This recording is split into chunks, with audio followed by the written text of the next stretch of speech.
இன்பத்தில் பிறந்து இன்பத்தில் வளர்ந்து இன்பத்தில் மடிந்தவன் யாரும் இல்லை. துன்பத்தில் பிறந்து துன்பத்தில் வளர்ந்து துன்பத்தில் முடிந்தவன் யாரும் இல்லை.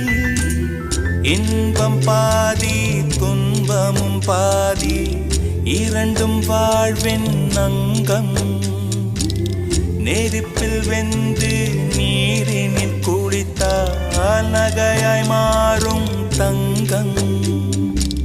தோல்வியும் கொஞ்சம் வேண்டுமடி, வெற்றிக்கு அதுவே எணியடி.